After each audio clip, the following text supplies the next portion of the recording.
Welcome to the Boombeach channel. Today I'll be demonstrating how to kill the Surprise Shock NPC base level 54 with minimal losses. To make the exercise slightly more interesting, I'll be launching the attack while driving home from work in heavy rush hour traffic. I advise using a setup of 2 boats of Grens, 3 boats of tanks, 2 launches of medics, and keeping the car in 3rd gear or lower.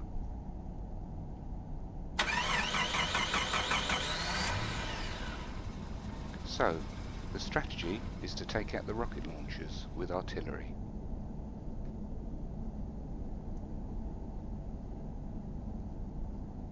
Like so. Then, just pull out without looking. Then, once you've nudged out into the traffic flow, launch the Grens slightly apart to make it difficult for the shock cannons to target both groups. Might as well dump the meds on the beach as well, so they feel part of the action. Be very careful not to leave a gap that the bloke ahead waiting to pull out can squeeze into. It could slow your journey home by several seconds. So at this point you have some time on your hands while the grenadiers randomly chuck their weapons near the cannons. You can use this time to make a bold overtaking manoeuvre around the cars in front of you, but do remember, for the sake of safe driving, to get back onto the correct side of the road before the grenadiers get themselves into trouble. Okay, by now you should be back in the traffic queue, ignoring the gestures of the driver you just cut up, and ready to launch the tanks as soon as the last cannon falls to the Grens.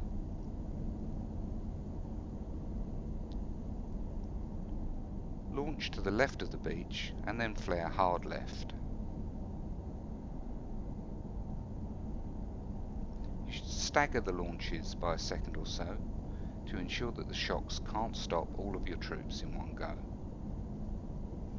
Also, just check around you to make sure there are no police taking an unhealthy interest in your use of your mobile device while operating a motor vehicle in contravention of the Killjoy Act 2013 as amended. If there are, now would be a good time to hit the retreat button. You'll notice that one of the tanks has gone off message and is doing its own thing, heading towards the nearest shock.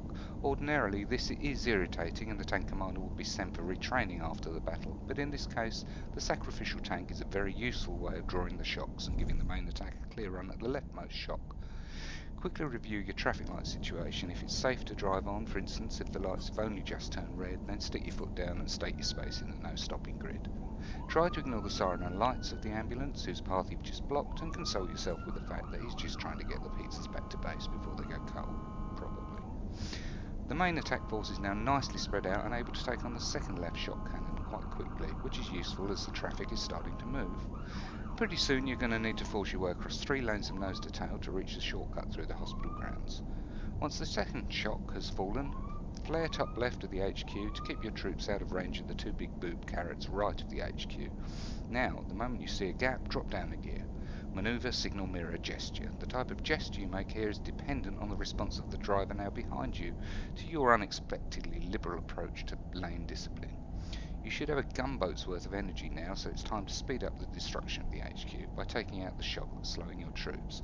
Particularly important as you should by now just be turning into your road and looking for a place to squeeze into. Remember, it's a parking war out there, and any hesitation can be the start of a long walk home.